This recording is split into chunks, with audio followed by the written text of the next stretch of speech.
Bien, bueno. Entonces, nada más déjenme pongo la opción esta del fondo. Bien. Ok, bueno. Vamos a continuar con la clase. El último que nos quedamos viendo fue este caso de valores propios complejos. Y lo que estuvimos platicando era esta denotación de tomar el vector propio E1 como mejor dicho, el canónico U con E2, relacionarlo, y el vector propio V relacionarlo con el canónico E2, ¿no? Así. E1 lo vinculábamos con V y el E2 con el U, ¿sí? De modo que A por F era el valor propio complejo, donde lambda, perdón, ahí dibujé muy mal la lambda.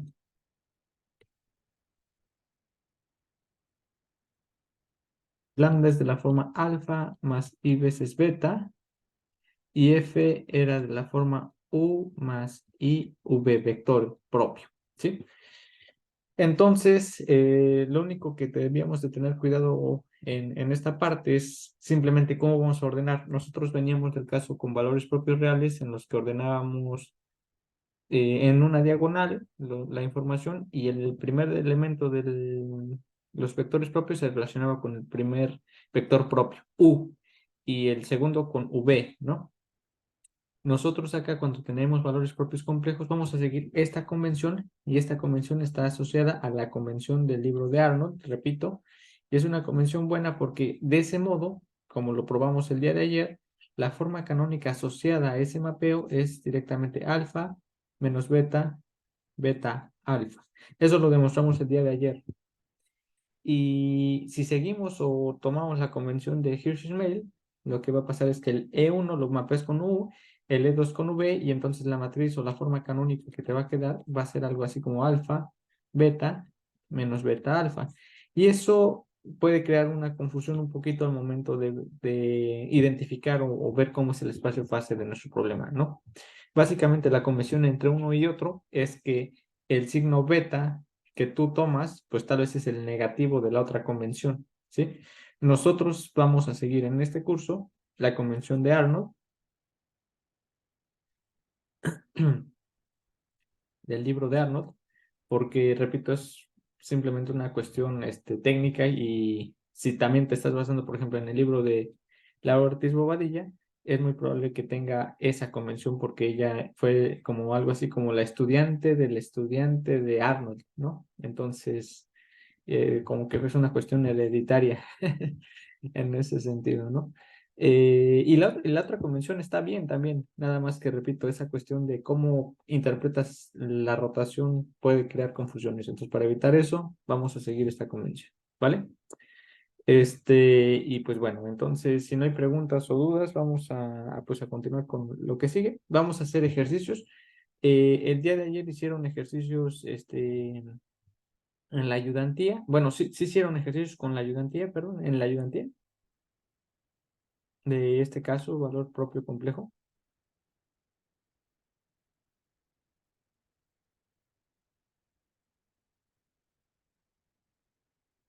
¿Verdad? A ver, vamos a ver. Ok, perfecto. De todas maneras, creo que también es bueno complementar algún ejercicio por acá con ustedes. Igual si tienen dudas o preguntas, pues las pueden checar. Nada más que déjenme veo y busco mi libreta para donde tengo anotados algunos ejercicios. Ahorita regreso rápido.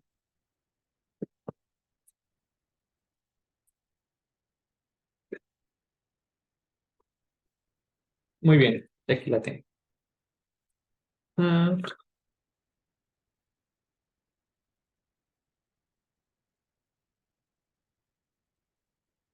Ah, ok, ya este ejercicio, fíjense. Tenemos este ejemplo en el que sea esta ecuación diferencial. Recuerda, si tienes dudas en algún momento del procedimiento, coméntala, no te quedes con tus dudas. X' igual a 2 menos 5, 1 menos 2. por X. Y ese es nuestro problema, ¿no? Es un sistema lineal de ecuaciones y hay que resolverlo. Entonces, la primera parte es ver a qué caso va a corresponder la información que nos da esa matriz A, ¿sí? Si corresponde al caso 1, caso 2 o caso 3. Y pues vamos a proceder de acuerdo al caso, ¿no? Entonces vamos a ver la información de esta matriz A. Tenemos que sacar este discriminante que estaba definido como la traza de la matriz A, esto es A, al cuadrado, menos 4 veces el determinante de dicha matriz. Si esa cantidad es negativa, tenemos el caso 2, positiva el caso 1 y caso 3 es cuando eso es positivo, ¿sí?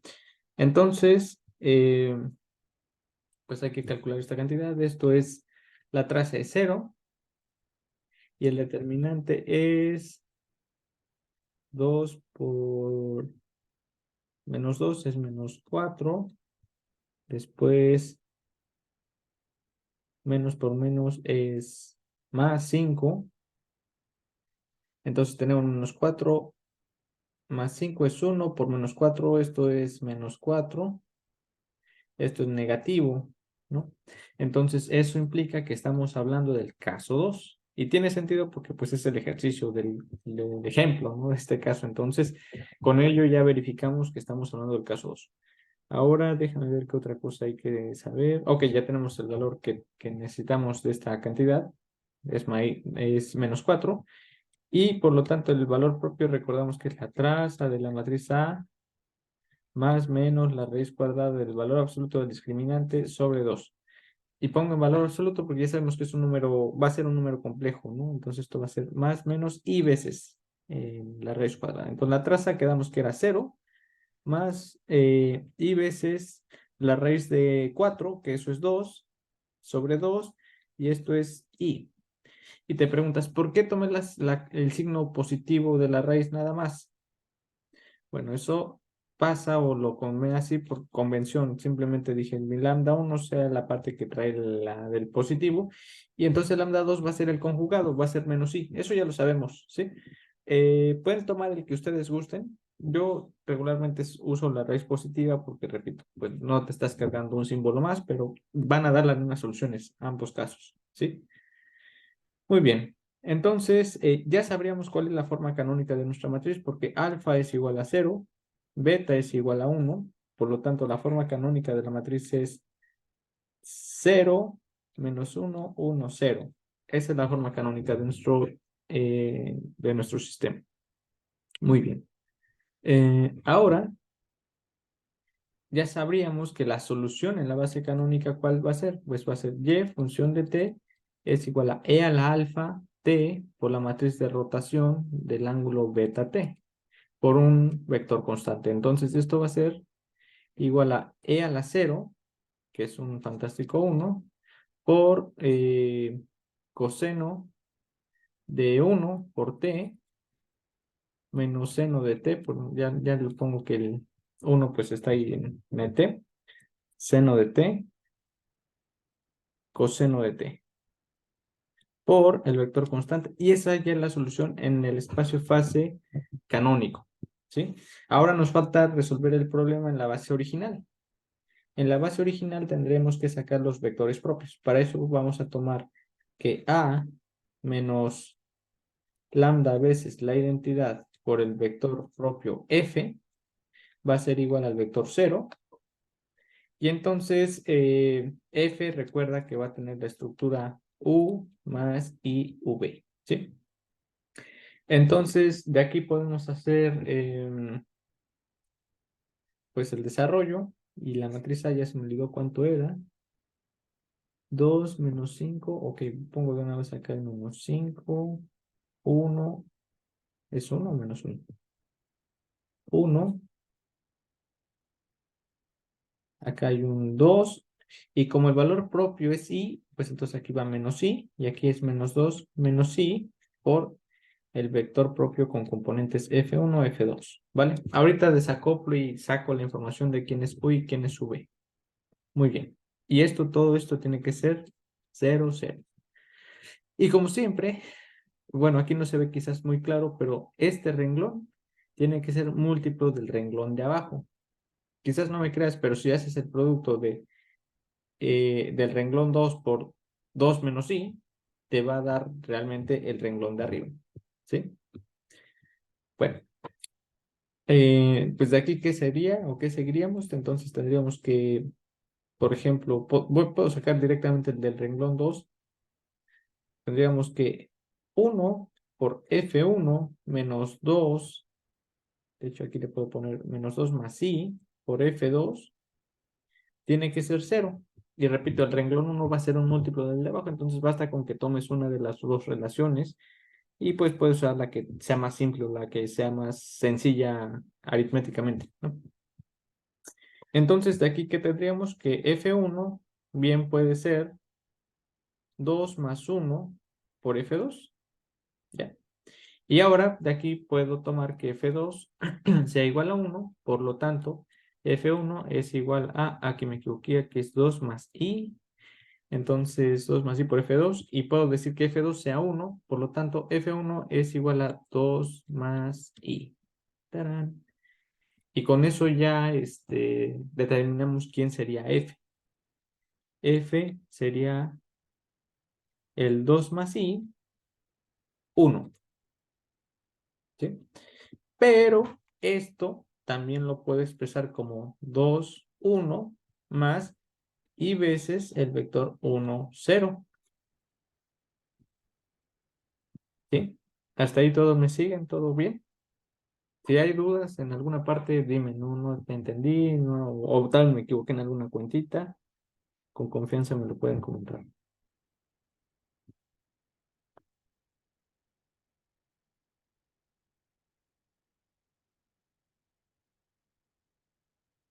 ¿Todo bien? A ver, veo un comentario por acá. Bueno, que todo bien. Muy bien, entonces ya tenemos la información de quién es U y quién es V. Este va a ser U, este va a ser V. Y entonces la matriz P, recuerda que la tienes que escribir un poquito diferente respecto a cómo hacías el caso cuando te eran reales. Tienes que escribirlo primero ordenando el V y luego el U. Y esto es equivalente a decir esto es el 1, 0 por el 2, ¿sí? Bueno, no por, sino y el 2,1. Muy bien. Entonces ya está casi todo. X va a ser igual a la matriz P, que es 1, 0, 2, 1, por la solución de la base canónica, que quedamos que era coseno de t menos seno de t,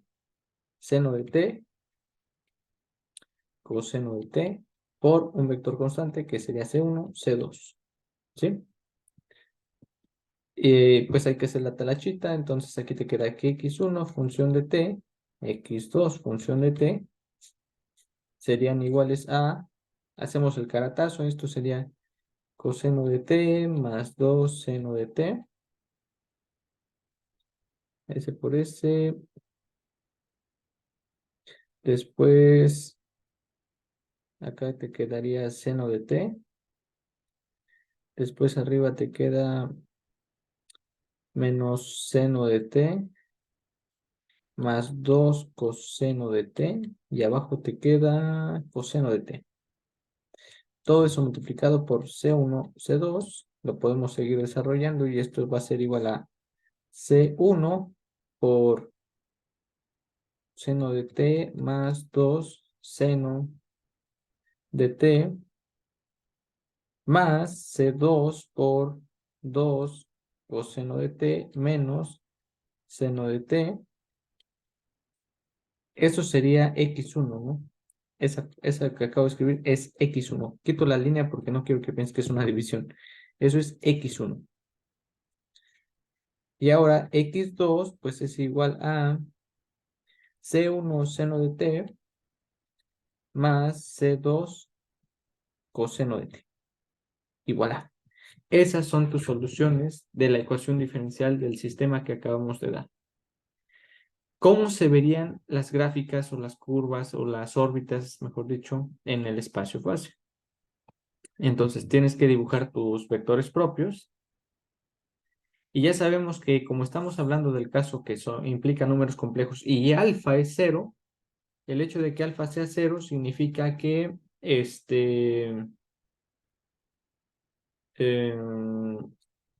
tus soluciones son centros, ¿no? Entonces esto va a ser algo así como aquí vas a poner x1, vas a poner acá x2, vas a poner el vector 1,0, que empezaría aquí. Este va a ser v. Y después el 2,1 va a quedar como por aquí.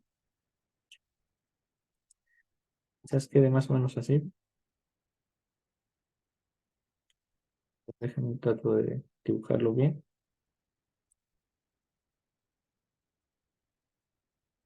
Más o menos sería algo así. Una recta y el 2,1 quedaría aquí. Este sería tu U. Entonces, las curvas de nivel van a ser circunferencias que están desformadas por esos vectores propios que ahora nos van a originar, pues, elipses, ¿sí? Centradas en el origen. Y entonces el espacio fase va a ser algo similar a lo que voy a dibujar ahorita. Van a ser, pues, por este estilo.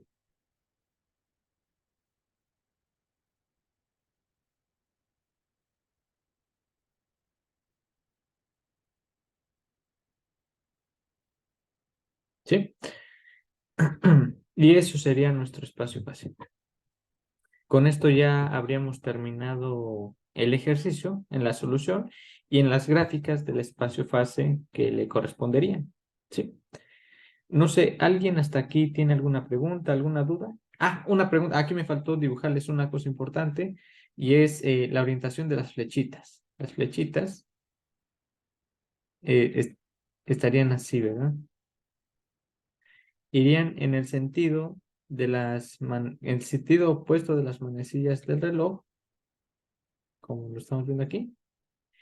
Y hay dos formas en las que uno puede como que determinar esa orientación. Ahorita te platico. Vamos, déjame, acabo de ponerle más flechitas a esto para que se entienda más. ¿Cómo sabríamos que van hacia en sentido opuesto de las manecillas del reloj? O sea, es una rotación bien. Bueno, en algún momento, hace unas semanas, te había dicho la información que te da el determinante de esta matriz P. El determinante de esta matriz P nos habla de si la rotación que estemos tratando cuando hablamos de los ejes canónicos está bien orientada respecto a la convención que usamos de tomar el 1, 0 como el que genera el eje X y el 0, 1 como el que genera Y. Si esa cantidad en su determinante es positiva, está bien. Si es negativa, tienes que cambiar la estructura de los vectores propios. Nada más cambias un signo y entonces el dibujo sería como en sentido opuesto, el giro, ¿no? Para este caso. Entonces podemos verificar eso. El determinante de esta matriz P es 1 por 1 es 1, menos 0, entonces esto es positivo, es 1. Entonces la orientación estaba bien. Entonces, como había escogido desde el principio que la beta de mi problema fuera positiva, es decir, beta es igual a 1, el beta positivo, recuerda que mi convención es el que te va a dar giros en el espacio fase que van en sentido opuesto de la velocidad del reloj. Es decir, son, eh, ¿cómo se llama? Giros positivos, son rotaciones positivas. ¿Sí? Si hubiéramos tomado la otra parte de la raíz, es muy, bueno, lo que habría pasado es que toda la solución habría salido en su conjugada y nos habría metido un signo al final, en un signo negativo el resultado. Entonces tendríamos que haberle metido otro signo para que ese determinante de la matriz P fuera, ¿cómo se llama? Fuera positivo. Y entonces, si tu rotación estaba al revés y le metes otro signo, te va a enderezar la rotación y te va a regresar este mismo espacio fase. ¿Sí? Entonces, el que tomes el signo positivo a veces te ayuda desde el principio porque ya no tienes que estarte peleando con meterle otro signo al determinante de la matriz para que te dé un número positivo. ¿Sí? Eso, pues con la práctica a veces van quedando, pues igual las cosas, pero si no, ahorita no te preocupes.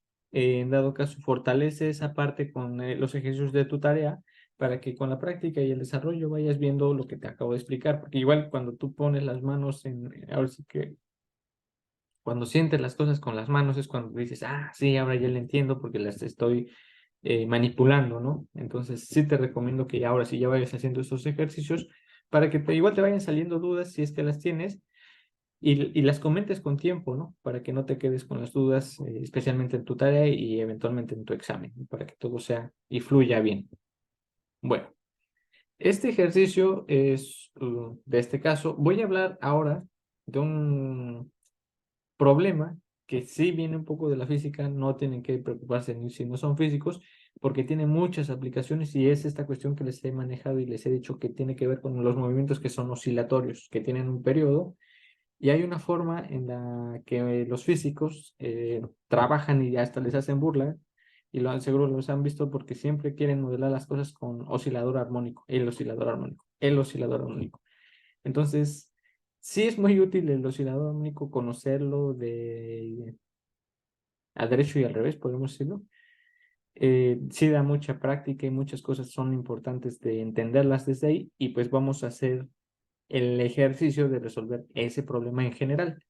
Em, Cuando llevan los cursos los físicos en el curso de mecánica, regularmente no les resuelven la ecuación diferencial porque pues creo que esa materia la llevan en segundo semestre y pues no saben resolver ecuaciones diferenciales en ese momento. Entonces solamente les dicen, a ver, vamos a poner funciones de prueba y, mira, la solución son seno y coseno, qué bonito. Y ya ahí se siguen, ¿no?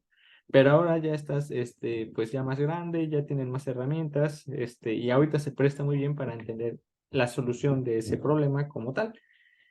Y repito, no tienes que ser físico para entenderlo, ni mucho menos. Creo que es algo como que hasta cierto, y te lo he comentado, muchas cosas en la naturaleza tienen movimientos que son oscilatorios. No tienen que ser de un resorte o de un péndulo, cosas por el estilo. Muchos comportamientos sociales, algunos económicos, algunos biológicos, tienen comportamientos similares, ¿no? Y no es porque las cosas estén vibrando, no que estemos vibrando, no, sino hay comportamientos que son periódicos. Entonces, entender este movimiento que es el periódico más sencillo de los que podemos quizás modelar, pues es muy importante, ¿no? Y, y pues bueno, si te quedan todas dudas en su formulación o en su solución, pregunta, no hay problema. Y no te preocupes si no eres un físico y no entiendes algunas cosas de las que ahorita te platiqué, ¿va? Bueno, entonces ahorita lo que vamos a trabajar es un problema, repito, muy conocido que se conoce como el oscilador armónico. El oscilador armónico, repito, tiene mucho impacto en muchas disciplinas. Los físicos lo usan de cajón para casi todo. Y es una ecuación diferencial muy sencilla que trata de modelar el movimiento de un resorte. Repito, no tiene que ser esto siempre, sino realmente sí lo puedes aplicar, pero pues ahorita vamos a hablar como en un marco y contexto como histórico y de la física, ¿va? Entonces, lo que acabo de dibujar es como una especie de pared en la que vamos a tener anclado un resorte que va a tener pegada una masa M y el resorte va a tener cierta propiedad que va a definir qué tan fácil o difícil sea contraerlo o estirarlo. Bueno, ustedes son mucho más jóvenes y seguro ya no les alcanzó, no lo sé, si alcanzaron a ver las caricaturas del el Correcaminos y el Coyote, donde pues la trama era un coyote que siempre trataba de comerse a un correcaminos que era súper rápido y él usaba muchos mecanismos muy raros para tratar de alcanzar la velocidad del correcaminos. Repito, seguro que no la han visto o no lo sé si la han visto, pero era popular, ¿no? Por lo menos en mi época. Y no sé por qué siempre el coyote usaba resortes para impulsarse, pero bueno, este, pues sí tiene un poco de chiste. Bueno, en fin, el chiste es que dependiendo del material del resorte, pues va a ser la dificultad para empujarlo o para estirarlo, ¿no? No es lo mismo, por ejemplo, si tú piensas en los amortiguadores, también los amortiguadores son como resortes a final de cuentas. No es lo mismo un amortiguador de la suspensión en un coche, por ejemplo, al resorte que, no sé, que trae el encendedor. Los encendedores también luego traen un resortito. Seguro lo has visto cuando has descompuesto alguno. Yo luego he descompuesto varios y traen un resortito que hace que se apriete una piedrita, que es la que cuando tallas esa piedra saca la chispita, ¿no? Hay muchas cosas que usan resortes y entonces pues sabes que pues dependiendo de qué es el material del resorte, es fácil o difícil contraerlo, ¿no? Del tamaño y muchas cosas. Y esa cantidad la vamos a suponer o cuantificar con una K, un número K que se llama la constante del resorte, o sea, un nombre muy original. Entonces, con esta magnitud vamos a diseñar la dificultad para contraer o estirar ese resorte. Y va a tener añadida una masa que es la que va a mover o con la que vamos a mover o empujar un cuerpo, ¿sí? Entonces, la forma en la que uno empieza a modelar esto es vamos a usar un poquito Newton y dices, ah, sí, sí, fuerza, igual que a la derivada del momento, pero al final de cuentas, si lo llevamos en términos de masa y aceleración, sería masa por aceleración, ¿verdad? Muy bien. Y recordamos que la aceleración es como la segunda derivada de la posición respecto del tiempo, ¿sí? Bueno, eso lo tenemos de Newton por un lado. Ahora, por el otro lado, vamos a tener la fuerza que le vamos a imponer a un resorte para contraerlo o estirarlo.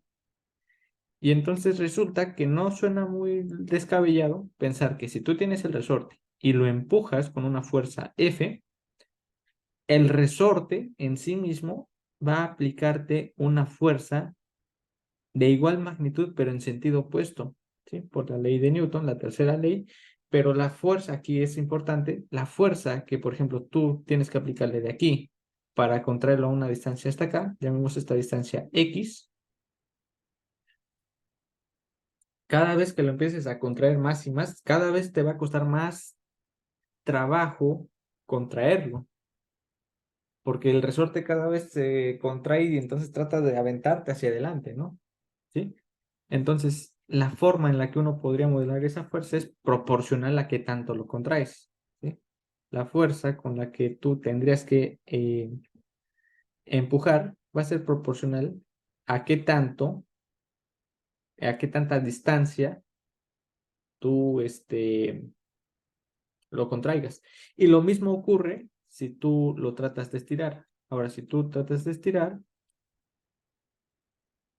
tú lo quieres jalar, el resorte va a traerte, jalarte a ti, ¿sí? Y lo has visto, seguro lo has hecho en con algunos juguetes o cosas que tengan resortes. Entonces, si tú quieres jalar el resorte, una distancia X, la fuerza con la que el resorte te va a tratar de jalar, pues va a ser proporcional, pero en sentido opuesto, ¿sí? Sea para contraer o sea para estirar, la fuerza con la que tú ejerces ese movimiento va a ser proporcional a qué tanto se desplace el resorte. O sea, ¿sí me doy a entender? Y esa forma o esa expresión en la que estoy proponiendo esta interacción se conoce como la ley de Hooke.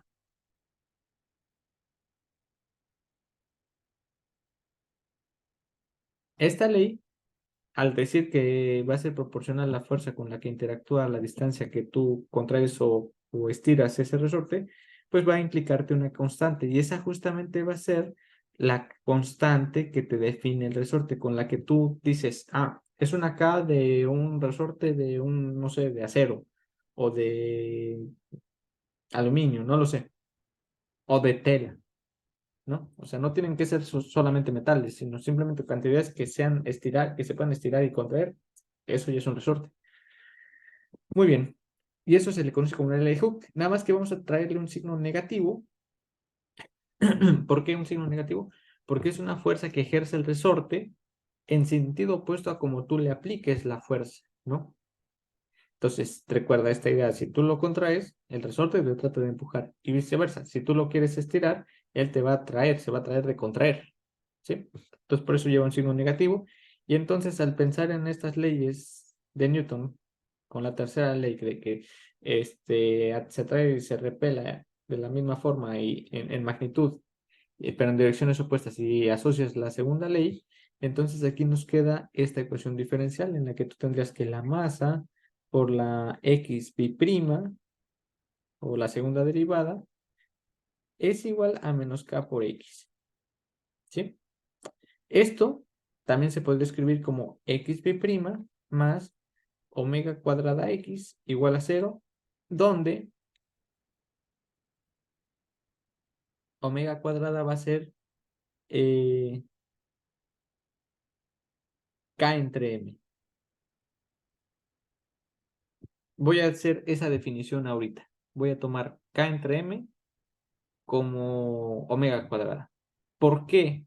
Bueno, la voy a guardar ahorita porque en todos lados me va a salir siempre un K entre M.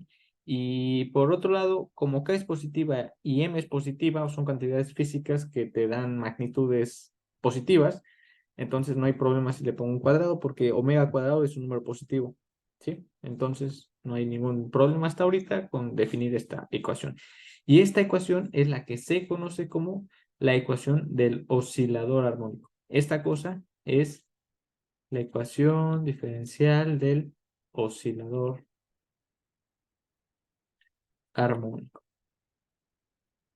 Que tú ya después le des otras interpretaciones, que estés en teoría cuántica de campos y pienses que X tiene que ver con operadores que de creación y de aniquilación o que son otras cosas en alguna cuestión financiera, ya eso depende de qué estés hablando. Pero ahorita estamos pensando que es un resorte y que obedece esa ley, ¿va? O esa relación, esa ecuación diferencial. ¿Cuál es la solución de este problema? O sea, ¿quién es la X que satisface esa cosa? Es una ecuación lineal. X aparece en términos lineales, X B' aparece en términos lineales, es una ecuación de segundo orden, ojo. Nosotros todavía no sabríamos resolver ecuaciones de segundo orden y esa cosa es una ecuación de segundo orden. Entonces te preguntas, oye, ¿por qué estamos viendo ecuaciones de segundo orden si no las sé resolver? ¿Y qué tiene que ver con un ejemplo de lo que acabamos de ver en el caso 2? Bueno, resulta que cuando tú tienes ecuaciones lineales de órdenes superiores, que sean lineales, siempre las vas a poder mapear bajo unos cambios de variable que ahorita te explicaré, a sistemas de n ecuaciones diferenciales lineales. Y eso está muy padre porque entonces podríamos resolver ecuaciones de órdenes superiores, por lo menos hasta ahorita para segundo orden, con lo que ya sabemos. ¿Cómo hacemos eso? No es muy complicado. Voy a aventarme un vector, voy a definir un vector llamado, si quieres ahorita lo voy a llamar Z, no es un Z, no, V tampoco. Díganme alguna letra para definir un vector, el que ustedes gusten. ¿Qué letra me recomiendan? A ver, los escucho o los leo. N, un vector con la letra N.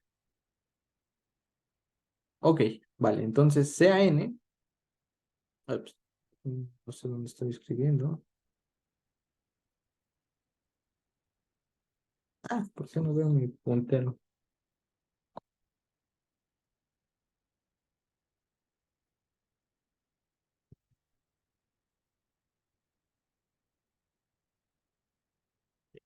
Entonces aquí esto, ¿no? Sea el vector n igual a x y v. Estoy definiendo un vector ahí arbitrario, n, que va a tener la información de x y v. ¿Pero quién es v? V sea x'. Entonces, n va a ser el vector de x y su derivada, ¿vale? Entonces, ¿qué voy a ganar con esto? Voy a tratar de desacoplar la información de la ecuación del oscilador armónico y este cambio de variable en dos ecuaciones diferenciales de primer orden. ¿Cómo lo lograríamos? Pues date cuenta que la ecuación diferencial escrita en términos de v se puede escribir como v' más omega cuadrada x es igual a 0.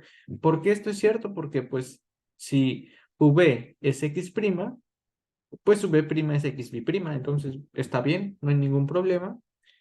Y de aquí yo puedo escribir que v' es igual a menos omega cuadrada por, perdón, sí, omega cuadrada por x. Y ya tengo un sistema de ecuaciones diferenciales con x y v, ¿vale? Entonces, tenemos dos cantidades x y v que se pueden expresar como tal, como un sistema, ¿sí? Entonces, aquí tendríamos una x', una v', que sería nuestra n', que es igual a algo multiplicado por x y v. Ahora, De la primera ecuación diferencial sabemos que x' es igual a v. Entonces aquí tendría que poner una 0 y un 1. De modo que si tú multiplicas 0, 1 por el xv con el caratazo, pues te va a dar que x' es igual a v. Y eso está bien. Por otro lado, sabemos que v' tiene que ser menos omega cuadrada por x. Entonces aquí va a estar menos omega cuadrada y 0. Si tú haces esta multiplicación de esta matriz por este vector, pues recupera la información de los dos cambios de variable, el de v y el de v', ¿sí? Entonces, con esto podemos poner que n' es igual a esa matriz, la voy a llamar ahorita la matriz A, por n, ¿sí? Y ya está. ¿Qué hicimos? Hicimos un, ¿cómo se llama? Un cambio de variable en el que transformamos la ecuación de segundo orden a dos ecuaciones de primer orden, ¿sí? Y es una cosa que regularmente se usa cuando tú tienes ecuaciones lineales de primer orden y las mapeas a sistemas de ecuaciones de n orden, pero de primer orden, perdón, no, cuando tienes perdón, lo que tú tienes es ecuaciones de enésimo orden y las transformas a n ecuaciones diferenciales, pero de primer orden, ¿sí? Y eso está padre porque es una cosa que te simplifica el problema, pero bajo cierto costo. ¿Cuál es el costo? Bueno, el costo era, tú tenías solo una ecuación de segundo orden y ahora tienes que resolver, sí, un sistema de primer orden, pero el que sea de primer orden ahora te costó que vas a tener que resolver dos. Es su costo, ¿no? Pero siempre es más sencillo resolver ecuaciones de primer orden, ¿no? Aunque son equivalentes las dos cosas, ya sea que resuelvas la ecuación de segundo orden directamente o que resuelvas dos de primer orden, van a ser equivalentes las dos cosas a las que vamos a proceder, ¿sí? Entonces, ya que tenemos esa matriz, esa ecuación diferencial, pues ya, aplicamos todo lo que sabemos y pues hay que utilizarlo. Entonces, nuestra matriz A es esa. ¿Quiénes son los valores propios? ¿Quién es el discriminante? Y todo, con eso todo lo vamos a resolver. Entonces, el discriminante es la traza de la matriz A al cuadrado menos 4 veces el determinante de la matriz A. La traza de la matriz A es 0, date cuenta, 0 más 0, pues es 0, menos 4 veces el determinante, y el determinante es 1 por 1 por menos 1 por menos omega cuadrado, eso es más omega cuadrada. Esto es negativo, porque pues omega cuadrada es un número positivo, y entonces tienes el caso 2. Y no era novedad porque pues es un ejemplo justamente de este ejercicio. Pero ¿eso significa que las soluciones de este problema te van a implicar ahí en valores complejos? Pues sí, es el caso 2. ¿Cuáles son los valores propios de este ejercicio? Pues serían lambda igual a la traza de la matriz A más i veces la raíz cuadrada del discriminante sobre 2, y esto es 0 más la raíz cuadrada de i veces, aquí me faltó el valor absoluto, la raíz cuadrada de 4 omega cuadrado, esto ya es el valor absoluto de esa cantidad del discriminante sobre 2, y esto es, la raíz cuadrada de 4 es 2, entre 2 se anula el 2, y te queda la raíz cuadrada de omega cuadrada, pero eso es omega, entonces esto te queda i omega, y ya. Ese sería nuestro valor propio, es decir, alfa vale 0 y beta vale omega. Por lo tanto, la forma canónica de la matriz asociada a esa matriz A sería 0 menos omega, omega 0. ¿Sí? Muy bien. Ahí vamos, ya casi terminamos. Sabemos entonces que la solución de la forma canónica es e a la alfa con alfa 0, entonces eso te da 1, por la matriz de rotación, que es coseno de omega t menos seno de omega t, seno de omega t, coseno de omega t por un vector constante, pues C1, C2. ¿Sí? Muy bien. Entonces ya está la solución en la base canónica. ¿Cuál es la solución en la base original? Tenemos que buscar quién es la matriz P. Para eso tenemos que sacar la matriz A menos lambda veces la identidad por el vector F igual a 0. Y entonces tenemos que la matriz A era 0 menos lambda i, menos lambda, que sería menos i omega. Luego aquí teníamos un 1, acá estaba el menos omega cuadrado, 0 menos i omega por F1, F2 igual al 0, 0. Y pues ahora nos queda que tendríamos que menos i por omega por F1 más F2 es igual a 0. ¿Sí? Repito, eso ahorita tomé la ecuación del renglón 1. Si tomara la del renglón 2 va a ser lo mismo salvo un factor constante. Y de hecho, si tú, por ejemplo, multiplicas el renglón 1 por menos i omega, te va a quedar el renglón 2. ¿Sí? Lo puedes verificar. Yo voy ahorita pues, a seguir esta operación, esta cantidad.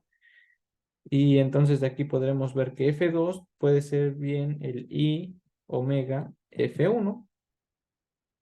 Entonces, puedo tomar F1 como 1. Por lo tanto, eso implicaría que F2 sea igual a I omega.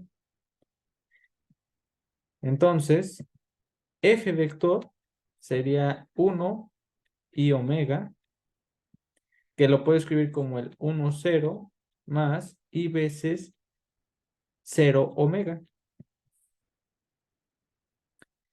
Este objeto, ¿dónde estoy? Acá está. Este objeto es U y este objeto es V. Por lo tanto, la matriz P, no sé por qué le puse raya, es una matriz. P es 0 omega por bueno, no por, sino I, el 1, 0. Ya tenemos la matriz P. Muy bien. Y entonces, ¿qué nos queda? Ah, pues ya, resolver X. Por lo tanto, X va a ser igual a 0, 1, omega 0 por la matriz de rotación, que sería coseno de omega t, menos seno de omega t,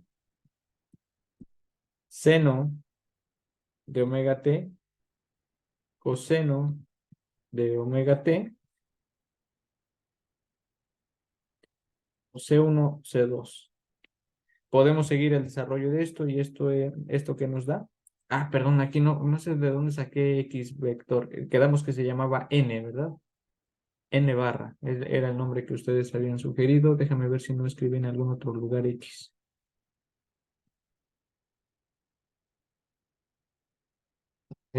Lo definí como el N barra, ¿no? Bueno, entonces aquí N barra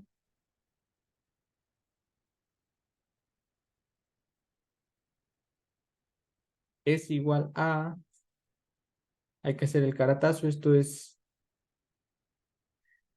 coseno por 0, 0, aquí te queda seno de omega t, después te queda acá coseno de omega t, después abajo te quedó omega coseno omega t y menos omega seno omega t por C1, C2.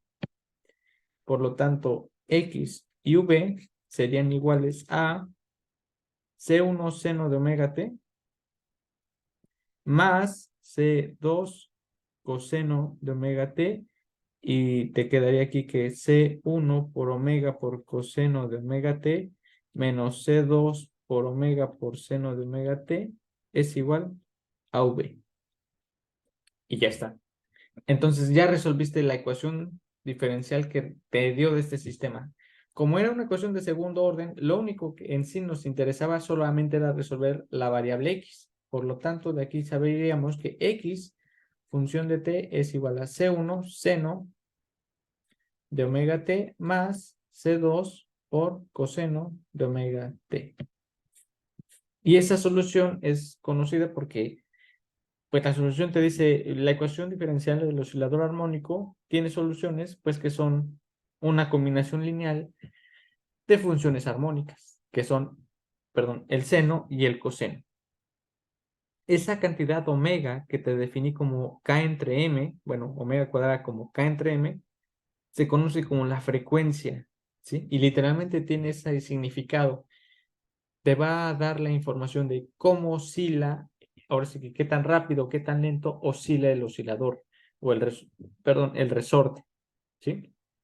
Entonces tienes un mecanismo que si tú le aplicaste una fuerza y lo jalaste y lo sueltas, eso va a ser una oscilación, va a estar tum, tum, tum, regresando ida y vuelta, ¿sí? De aquí sale una cantidad también interesante que se conoce como el periodo.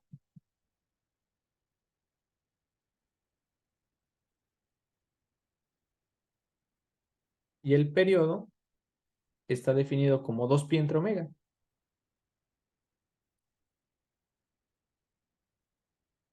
¿Qué es el periodo? Bueno, como ya viste, la solución de x va a ser C1, seno de omega t, más C2, coseno de omega t. Entonces, es una combinación lineal de senos y cosenos. La solución, pues, te va a dar una onda, en pocas palabras, que no tiene que empezar en el 0, o sea, o en el 1, puede empezar en cualquier cosa, porque eso va a depender de quiénes sean las condiciones iniciales, de quién sea 1 y de quién sea C2. Voy a poner ahorita, pues, en general, que empiece en algún lado. No sé dónde tiene que empezar, tal vez empiece aquí. Y esa va a ser la onda que va a resolver mi ecuación diferencial, ¿sí? El tiempo en el que se repite la información, por ejemplo, de aquí a acá, va a ser el mismo tiempo en el que se repite, por ejemplo, este tramo de aquí a aquí, ¿sí? O sea, x función de t más tau, o t este periodo, va a ser igual a x de t. Eso se le conoce como una función periódica, ¿sí? Y el tiempo o la distancia en el eje de tiempo, quizás aquí me falta escribir que este es el eje de tiempo, eh, se le conoce como periodo. Ese es el significado de esta cantidad tau. El recíproco de esa información y el factor 2pi se le conoce como frecuencia. Entonces, omega, frecuencia.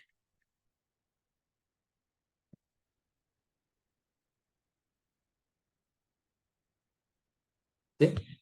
Y con eso tú ya tienes ahora una noción de cada una onda, pues tienes una magnitud que te va a medir qué tan lejos o qué tan cerca están ahora sí que esos picos, por ejemplo, ¿no? Si estamos pensando en los máximos o los mínimos, ¿sí? ¿Qué tanto se espacia la información de sí misma cuando se empieza a repetir? Y eso se llama el periodo. Por ejemplo, no sé, el tiempo en el que transcurre un día, pues tiene un periodo de, pues, un día, ¿no? Día-noche, pues el día, no sé, a las 10 de la mañana, pues van a ser otra vez las 10 de la mañana después de 24 horas. Entonces, 24 horas es el periodo en el que da la luz del sol, ¿no? No, en el que giramos sobre el sol, ¿no?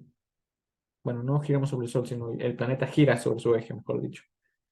El periodo del año, pues son los 365 días, pues ya sabes lo que es periódico, en fin, ¿no? Y ese es el significado, o sea, en qué momento una función empieza a repetirse, ¿no? Es esta cantidad la que se debe satisfacer cuando tienes una función periódica. No necesariamente tienes que tener una función que esté con seno y coseno, así como lo acabo de escribir. Puede ser algo más complicado que implique combinaciones lineales de muchos senos con diferentes frecuencias, y eso puede ser y generarte una función que también sea periódica, ¿sí? Todo ese tipo de áreas o temas en los que puedes hacer, por ejemplo, ese tipo de investigación, se le conoce como análisis de Fourier. Es un buen lugar en el que tú puedes como aprender y todo eso, porque resulta que en el análisis de Fourier lo que les interesa a la gente es que a las funciones que son periódicas, tú las puedas descomponer como una combinación lineal de senos y cosenos con diferentes frecuencias. Entonces, por ejemplo, cuando tú tienes una serie de tiempo de un proceso financiero, no sé, tal vez veas una cosa como esta que te voy a dibujar. Tal vez tienes algo así, que tiene como ruido y de repente otra vez como que se va para acá y luego otra vez como que cae y luego como que sube. No sé, estoy inventando. Tal vez ese comportamiento sí tenga ciertos periodos definidos. Uno de ellos, pues es el que se ve obvio, ¿no? Aquí que traté de dibujar, pero tal vez también tengas periodos y ciclos que estén en intervalos de tiempo más pequeños, en los que haya también como comportamientos, en los que te haya una distancia en esa información, ¿no? Y eso, repito, eso se llama con estudios de Fourier y, análisis espectral, ¿no? También. Luego en física nosotros solemos hacer también mucho esto, pero bueno, con otras interpretaciones, pero cuando lo aplicas, también tiene mucho impacto en la información que puedes dar cuando analizas series de tiempo. En fin. Bueno, la clase básicamente llegó ahorita a su límite, estamos en las 11, bueno, las 9. Entonces, no sé si alguien tiene alguna duda, alguna pregunta. Si no, pues aquí dejaremos nuestra clase y nos veríamos el lunes.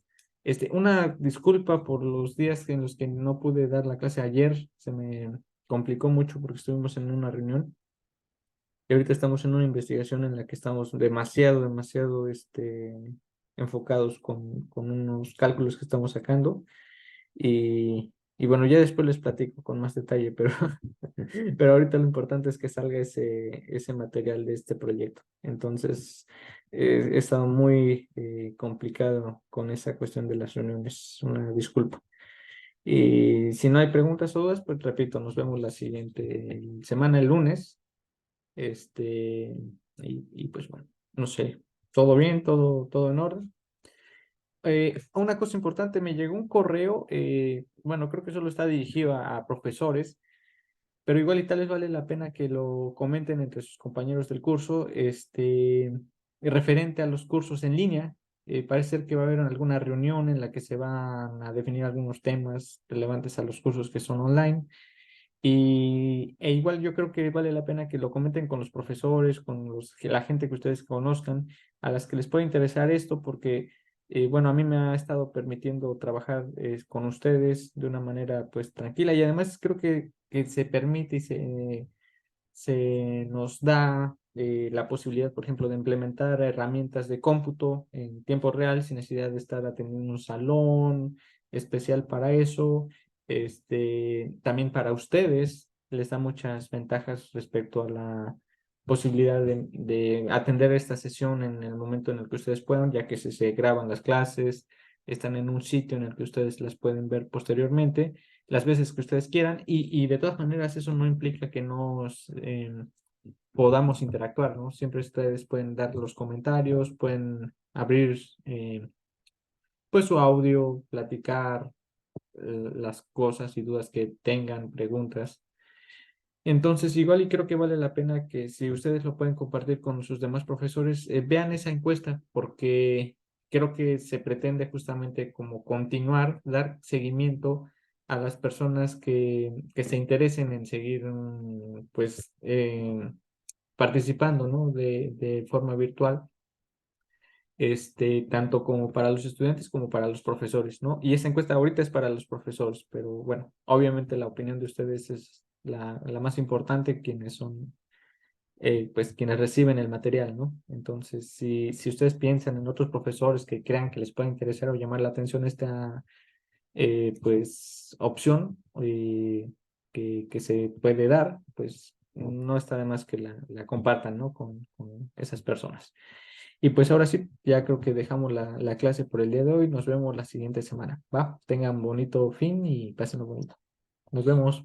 Hasta luego. Bye. Gracias, profesor. Hasta luego. Hasta luego.